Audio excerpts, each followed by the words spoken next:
Hey friends, welcome back to Simply Home and Harvest. I'm Jen, and today I thought we would talk a little bit about one of my favorite herbs to grow in the garden, and that is rosemary.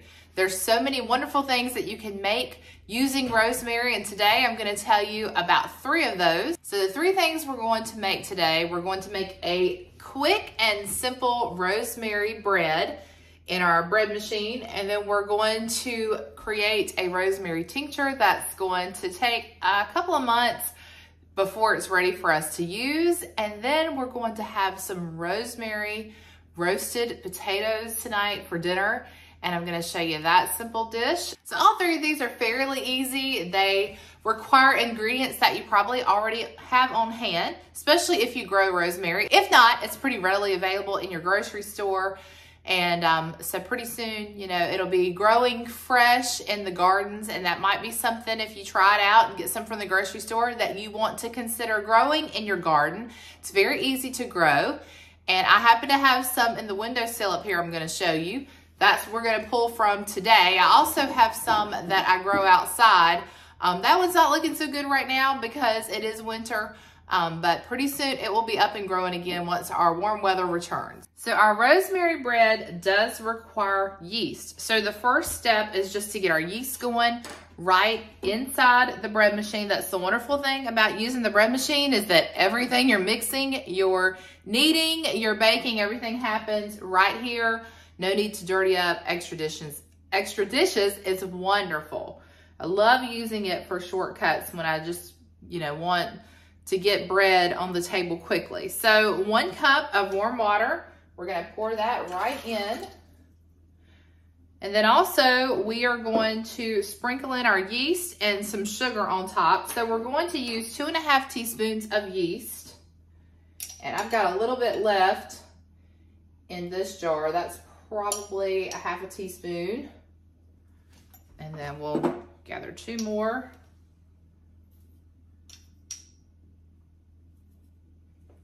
Okay, and then to this, 3 tablespoons of sugar.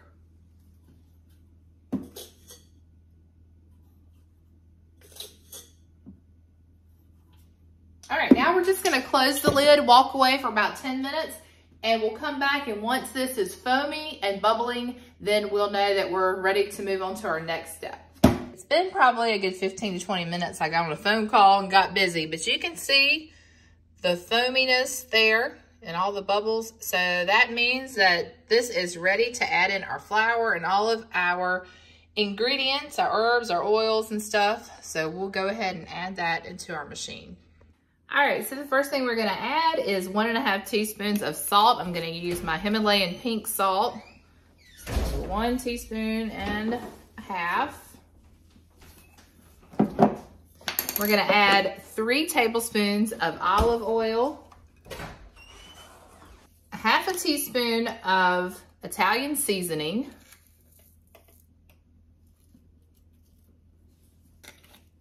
1/2 teaspoon of garlic powder,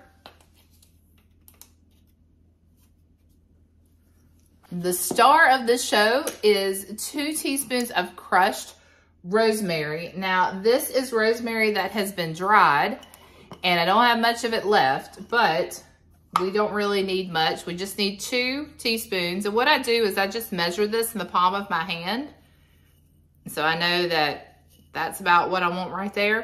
And then I will just crush it in my hand before I add it in. You could do this, on a cutting board if you want to, but once it's dried, it crushes very easily. So that's what we're gonna do, and I'm gonna pretty much crush it over the top here before I add it in. Smelling so good. I'm telling you, this has become a family favorite in our house. We love this rosemary bread. It's so good toasted with a little bit of butter. Okay, so all of our ingredients have been added in, all of our herbs and our spices. The next thing we're gonna do is we're gonna add 3 cups of flour. I'm adding in all-purpose unbleached flour. This is what I use to make my bread. There's 1.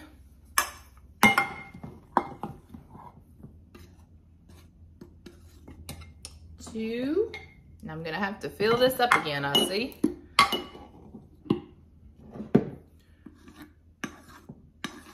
3. I'm gonna try to get it where you can see it. So it has your settings here on your machine, and we want to do 1.5 pound loaf. I also want to make sure that our crust is light. And then we're going to keep it on setting number 1, which is the basic bread setting. And then all we do is hit start, and the machine is gonna do everything for us. Now this process takes, see if you can see it there, it takes about 3 hours from start to finish, but it will bake the bread, and then once it's done, we can slice it up and it'll be ready to go. And it's just a great way to get a loaf of bread quickly. This is actually my mom's bread machine. She's had it for a few years, and I've used it a handful of times, but other than this recipe, I think I've tried maybe 1 or 2 others and have not gotten the results that I get from this rosemary bread. So we've just continued to use this recipe, and if you have a bread machine, definitely put this one on your list. So here is our rosemary bush, or I guess you could call this a rosemary tree. We actually picked this one up at Home Depot right before Christmas because they had several of them and had them marked down. And I needed more rosemary because we like to make a lot of recipes with rosemary. And right now we don't really have a lot of it, well, we don't really have any of it growing outside right now in our garden. And then this beside it is actually a rosemary plant that I'm growing off a cutting. And so you see it's still nice and green, but it's not really producing enough rosemary right now to use in recipes. So I will probably plant this outside when it gets warmer and give it a bigger area to grow in, and hopefully we'll get a nice healthy rosemary bush off of that. But for now, we are going to use this. And what I'll do is I cut some of it and then I just bunch it together, hang it upside down right here above the window, and it dries out, and then I chop that up and use that for recipes where we need dried rosemary, but especially in our bread. And then the fresh rosemary, we'll use that in our tincture, and then we'll also use that in our potatoes as well. So y'all know the hardest part around here for us is to wait until the bread completely cools before slicing into it. But when you do that important step and you're patient, you get beautiful slices of bread that slice so easily like this one. Can you see all those flecks of rosemary in there? Not only does it smell amazing, but it is absolutely delicious. Like I said, it's become one of our favorites. Now, the bread machine does make a very large slice of bread, so I have to cut ours in half. On this night, we had it alongside our dinner, but a lot of times I'll make grilled cheese sandwiches out of the bread, and it's so delicious. Now we're gonna move on and make our side dish for tonight's dinner, which is rosemary roasted potatoes. And these are also some of my favorite favorite side dish to make. Tonight I'm gonna use the baby Yukon Gold potatoes. I believe these are Yukon Gold.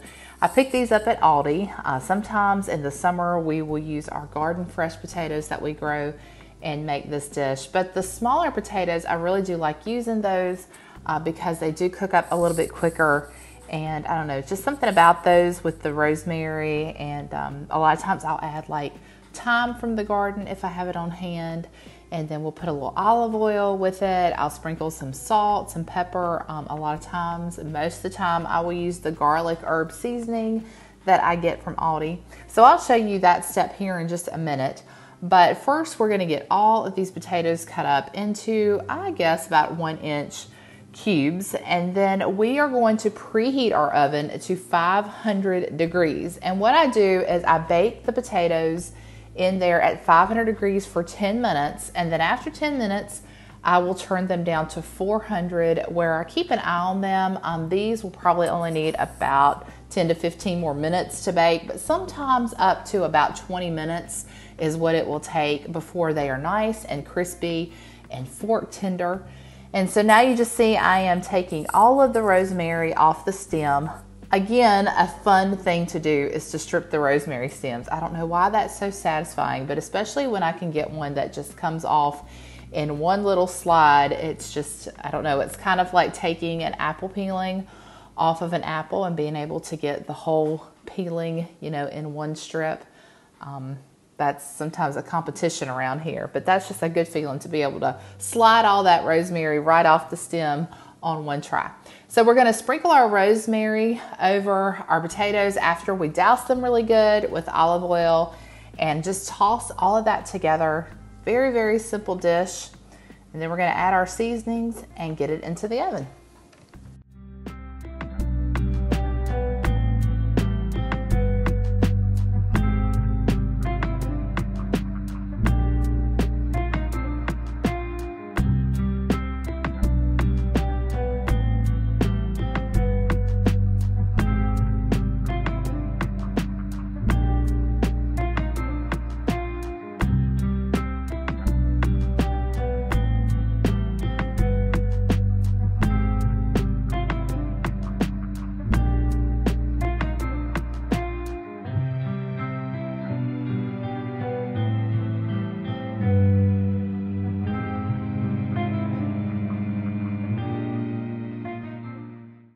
These potatoes are so delicious. I hope that you will give them a try. Very simple side dish that you can add with really anything that you're enjoying for dinner. This rosemary tree that we've kept in the kitchen has been such a blessing to us this year. It's nice just to be able to snip off the rosemary that I have needed for recipes, but I will soon be moving it into a more permanent space outside as our days get warmer. Right now, though, we're going to finish up today's video by making a rosemary tincture. And this is something that I've never done before, but something that I have been interested in. In fact, after getting all this rosemary this winter, I was thinking I'd like to turn this somehow into an essential oil. And so this is kind of, I guess, the same idea, maybe. And you can do your research on it. You know, I don't ever want anyone to do anything that would not be safe or healthy for them. So if you are, you know, hesitant about any of these things, do your own research. Make sure that you talk to a medical professional if you feel like it could interact with something else that you're already taking. I don't want anyone to do anything, like I said, that would not be the best for them. But we are going to go ahead and get this tincture started. It's going to take about 6 to 8 weeks before it will be ready to use. And I'm going to make ours today using apple cider vinegar. It's actually the apple cider vinegar that we made together last year off of the apples that we picked from the apple orchard. And I just used the peelings and everything and put them in a jar, filled it with water, and we made our own apple cider vinegar. You can go back and find that video. I will try to link it down below for you. So the first step is really just to strip off your rosemary, to chop it up really good and get it into your jar. And I'm using a spring closure jar today. It's about 1/2 cup. And so we're just going to fill our jars with rosemary that we rinse, like you saw, about 3/4 of the way to the top of our jar. And then once we fill our jars, I'm doing 2 of them today, but once you fill your jar, then you're just going to pour your apple cider vinegar over the top and just give it a little bit of breathing room, a little bit of airspace there at the top. And then you're going to shake it up, put it away into a dark cabinet for about 6 to 8 weeks. You will need to come in once a week and shake it up a little bit, just like we do when we make vanilla. Now, I got the idea for this rosemary video a couple of months ago because I wanted to show you just uses for rosemary. So this actually, I saw someone doing it on YouTube and I thought it would be neat to add it into today's video. So though I've never tried it, this will be something new if you want to try it along with me, and we will have to wait a little while. But I have read and researched on my own that the benefits of this include help with like cognitive, memory, circulation, headaches. You can actually put this into your shampoo. It stimulates hair growth. It can help with like dry skin, or if you have like dry scalp, it can help with that as well. So lots of different benefits. I'm only really scratching the surface. There's so much that this can be used for. So we will get to learn together, and I'll update you in about 6 to 8 weeks, and we will strain it all and put it into a little dropper bottle and use it and just see what we think of this rosemary tincture.